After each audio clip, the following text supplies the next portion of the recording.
My friends, let us come together for a few moments in a spirit of deep quietude, for the truth we seek cannot be found in the noise of human thought, nor in the restless activity of the mind that is forever attempting to grasp, to acquire, to understand. The spiritual life begins when we discover that God is not something to be reached through effort, nor a presence we must draw toward ourselves through prayer or ritual. God is already the very life of our being, already the ground upon which we stand, already the consciousness by which we awaken each morning and by which we rest each night.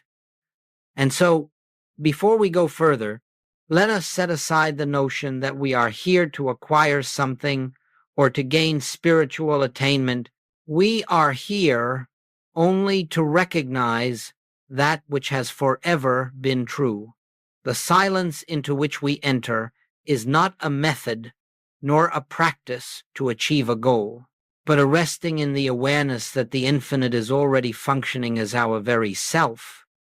As we sit in this inner stillness, we are not trying to summon God, nor persuade God, nor reach upward toward God. We are simply withdrawing attention from the distractions of the outer world so that the presence, which is always at the center of our being, may reveal itself. In this recognition, we begin to feel a gentle loosening of the tensions of mind, a soft falling away of the sense of personal responsibility to make something happen, and a quiet realization that the spiritual life is not something we create, but something we allow to unfold as we proceed. Remember this: the kingdom is not attained by striving, but by becoming still, not by the power of thought, but by the silence in which thought ceases to dominate. In that sacred silence, God reveals God, and that is the purpose of our time together. As we move more deeply into this message, it is essential that we establish the foundation upon which all true spiritual realization rests, that God is not a distant being, nor an external power, nor an influence that must be invited into our experience. God is the very consciousness with which you are now hearing these words. This is the first great revelation that comes to the seeker when he stops seeking and becomes still enough to feel the truth rather than think it. The moment you recognize that the life you call I is not a private personal life, but the activity of the infinite expressing itself as your individual being, the entire nature of your spiritual journey changes. No longer is God something to reach, to acquire, or to persuade. The presence is already here, already functioning as your awareness, your breath, your capacity to perceive, to love, to be. The sense of separation that has haunted humanity for centuries is nothing more than a mental illusion, something believed, not something real. And so long as we believe ourselves to be a self apart from God, a self that must call out to God for help or supply or healing, we remain trapped in the false premise that the divine is somewhere outside the circumference of our own being. In truth, the fullness of God is embodied in every moment of conscious awareness you have ever known. Even your longing for God is not your longing, it is God's own impulse within you, drawing you back to the recognition of what you have always been. When you understand this, even faintly, you begin to lay down the heavy burden of trying to become spiritual, trying to reach enlightenment, trying to attain something higher. You see instead that the spiritual life is a revelation, not a creation, and the revelation begins the moment you realize that God is not something added to you, but the very substance, the very essence, the very consciousness that you have mistakenly believed to be your own. This realization is the doorway into Christ consciousness, and it is already open within you. Now, As we move further along this path of inner unfoldment, it becomes necessary to understand the nature of true spiritual contemplation. And here we must set aside many notions that the world has accepted concerning prayer, meditation, and communion with God. Most forms of prayer, as humanity understands them, are attempts to reach out toward a power believed to be separate from oneself. They are filled with words, desires, supplications, affirmations, or mental imagery, all efforts of the mind to make something happen or to bring something about. But the spiritual life is not lived through the mind's activity, it is lived through the spirit's activity, and the spirit requires no words, no mental effort, no direction from us. True contemplation, as I use the word, is a state in which we cease speaking to God and begin listening for God. In this listening, we are not expecting a voice, not anticipating a message, not waiting for some dramatic experience. We are simply resting in the awareness that there is an infinite presence, an infinite intelligence, and it is here where we are. It is this inner stillness that opens the way for the impartation of truth. When the mind is quiet, when the personal sense of I want, I need, or I must have, is silent, then the divine activity begins to flow into consciousness. We become aware, not through thought, but through a gentle spiritual impression of the presence that is always functioning at the center of our being. In this state of listening, we are no longer creators of prayers. We are beholders of God's grace. And this beholding is the essence of Christ consciousness. It is the recognition that the Father's presence, the divine presence, is already here, speaking itself, revealing itself, making itself known, not through effort, but through silence. Therefore, let us understand that every moment we spend in quiet listening is a moment spent in the awareness of God, and that it is in the silence, not in the words, where the true communion takes place.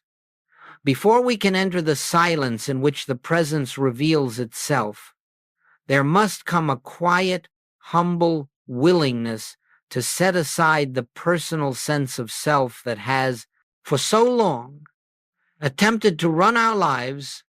This personal I, the human ego, is forever striving, forever fearing, forever planning, forever reaching for something it imagines to be missing. It is this restless selfhood that prevents us from hearing the still small voice, not because God hides himself, but because the noise of personal will leaves no space for the divine impartation to be felt. And so, the preparation for true spiritual communion is not the sharpening of the mind or the strengthening of effort. It is precisely the opposite. It is the gentle surrender of the belief that we know what is needed, that we can direct spiritual power, or that we must control the course of our experience. As long as we approach God with a desire to get something, a healing, a supply, is a solution, we remain in the realm of the personal mind, where true communion cannot take place. Therefore, the first movement of the soul in preparation for silence is the laying down of all self-initiated purpose. We become as an empty vessel, not in despair, but in receptivity. We relinquish the impulse to guide the meditation, to force an experience, or to condition the presence by our expectations. This emptying is not a dramatic act. It is a quiet recognition that the human self can do nothing of a spiritual nature and need not try. When we adopt this attitude, Father, I do not know, Reveal thyself. We step out of the way and make room for the true activity of God. It is in this emptiness, this freedom from personal will, that the door opens inwardly and the grace of God finds an unobstructed channel through which it may express. This surrender is not loss, it is liberation. For when the personal sense falls silent, the divine life that has always been our life rises into awareness, and we discover that nothing was ever required of us but the willingness to be still. And now, having prepared ourselves through the gentle release of personal will, we come to that sacred moment in which we enter the silence, not as seekers, not as beggars, not as individuals striving to attain spiritual experience, but as the very place where God's presence may reveal itself. You will discover, as you continue on this path, that the deepest spiritual practice is beautifully simple. It asks nothing of you except that you rest quietly in the awareness that the infinite is already here. And so, as you sit in stillness, there is no need to shape your thoughts, no need to repeat holy words, no need to engage in affirmation or denial.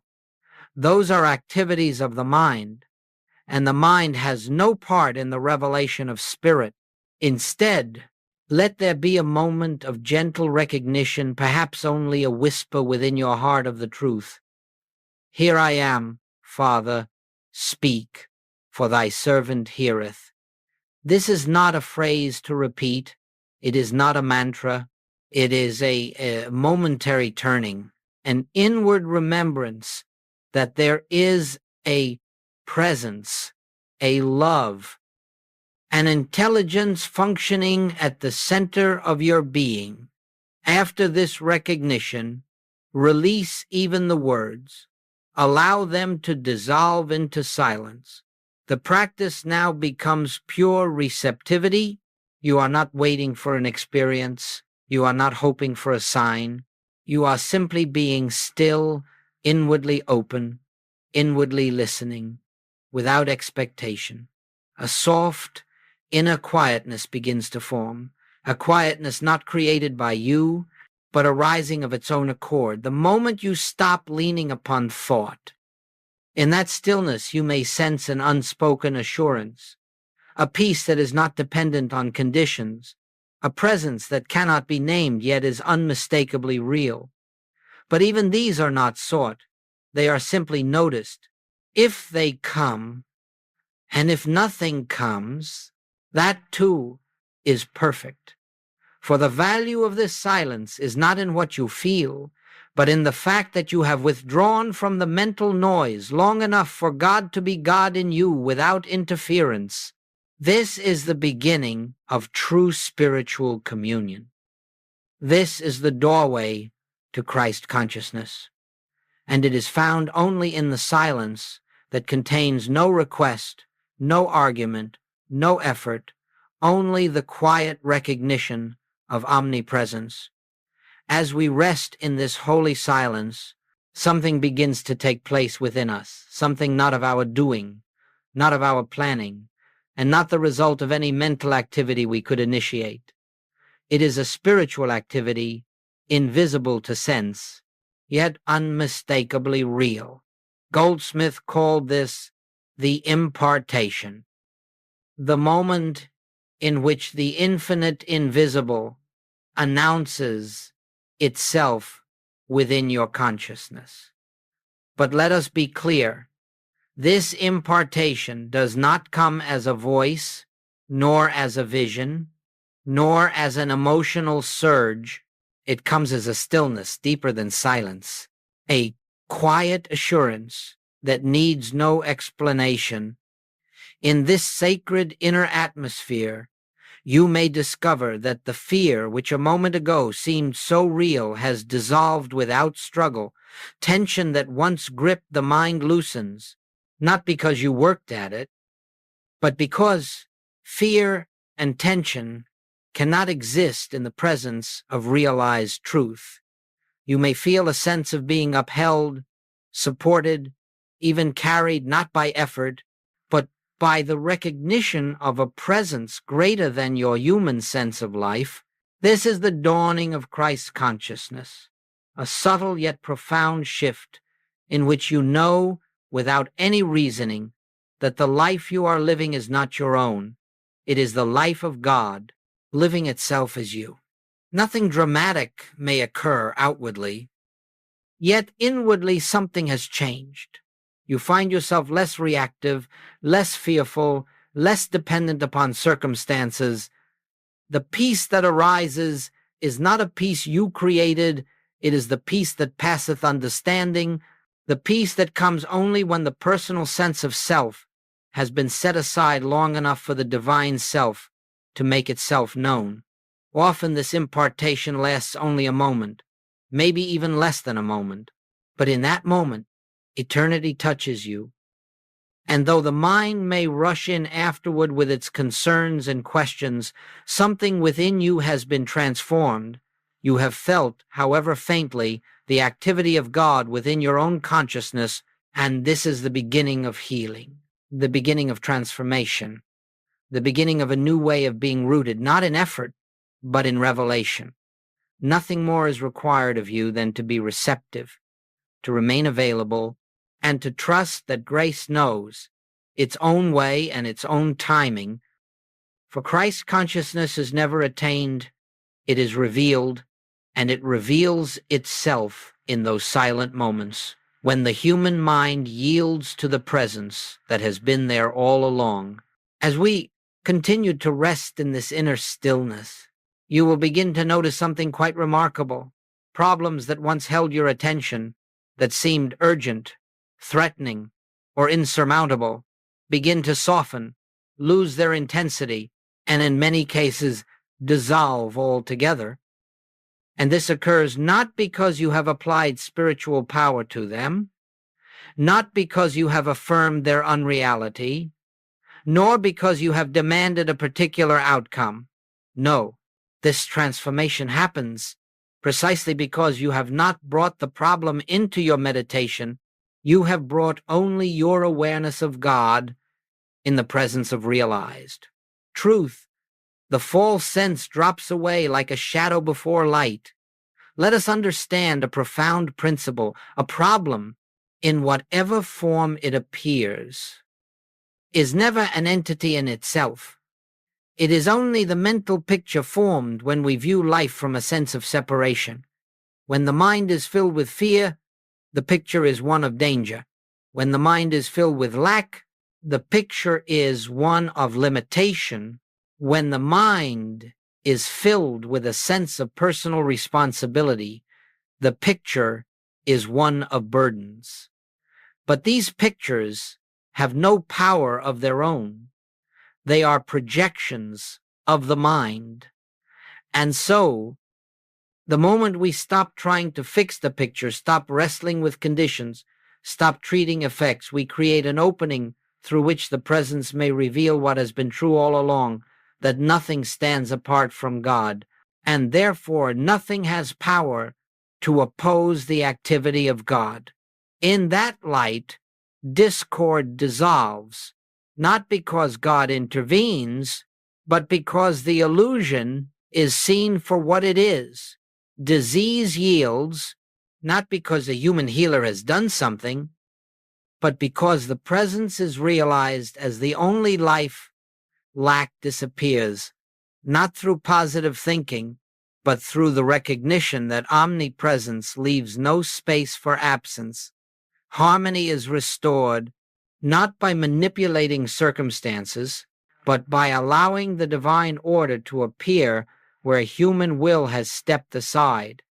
This is why Goldsmith could say that we do not treat conditions, we behold God. The silent practice does not address the problem. It dissolves the false sense that created the problem. In this way, the outer experience changes as a natural consequence of an inner revelation. And so we learn that healing is not an act we perform, nor a result we produce. It is the fruit of realized oneness. It is the evidence that we have touched the presence that is forever whole. Now, it is not enough that we touch this inner presence only in moments of meditation or periods of quiet contemplation. If spiritual living is to become our way of life, this awareness must flow with us into the marketplace, into the home, into our activities, our relationships, and even into the ordinary tasks that fill each day. The purpose of the silence is not to withdraw from life, but to reveal the presence that lives us, guides us, and sustains us in every circumstance. When you rise from meditation, do not leave the atmosphere of stillness behind. Carry it with you as a gentle awareness that there is an invisible something walking with you, going before you, preparing the way. You will discover that your speech becomes quieter, your reactions slower, your judgments softer, because you are no longer meeting the world as a personal self, but as a transparency for the divine. When a challenge presents itself, a moment of irritation, a decision to be made, a difficulty that arises, pause inwardly, not to think, not to analyze, but to rest for a breath in the remembrance of mine own self. I can do nothing. The Father within me doeth the work. This pause, even if only for a second, restores you to the consciousness of oneness. It lifts you out of personal responsibility and returns you to the awareness that the same presence which spoke in the silence is here, now, in this very moment. When you touch this inner space before acting, you will find that action flows harmoniously. If there is something to say, the words are given.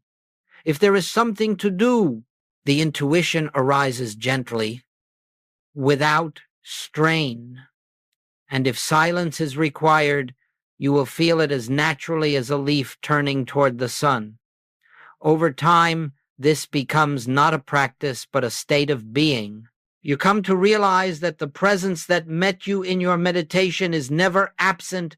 It walks through the day as your clarity, your love, your patience, your wisdom.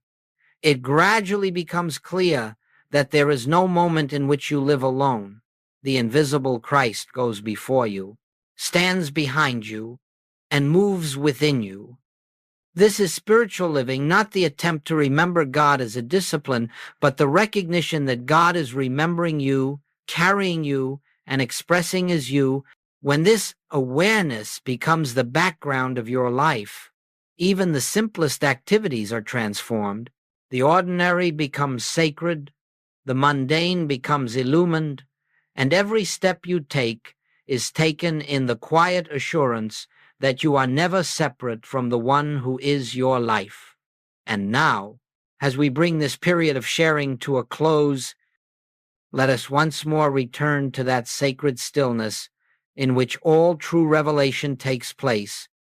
For everything that has been spoken here is but a pointer, a gentle reminder to turn inward, where the real teacher abides. Words may inspire, concepts may uplift, but it is only the realized presence that transforms.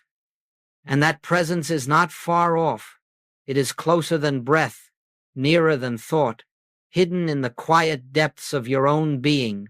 As we rest together in this moment, let us acknowledge, without effort and without strain, the simple truth: God is here, the invisible, the infinite, the very life that animates us, is present now, complete and whole. Nothing needs to be added, nothing needs to be corrected, nothing needs to be improved. The kingdom we seek is already established within us, and so we do not leave this gathering in search of spirit, nor do we depart with tasks to accomplish or practices to perfect. We leave only with a gentle awareness that wherever we go, the presence goes with us, for it is our being. As this recognition deepens into conviction, you will find that life unfolds more harmoniously, not because you have made it so, but because you are no longer living as a separate self. You are living as a witness to the activity of God. And in that witnessing, every moment becomes a benediction. May the peace that is not of this world abide with you. May the light that cannot be extinguished illumine your path. And may the presence that has revealed itself in the silence continue to unfold its grace within you, guiding, sustaining, and fulfilling every step of your journey. We part outwardly, but inwardly we remain united in the one life, the one consciousness, the one Christ that is the truth of all being,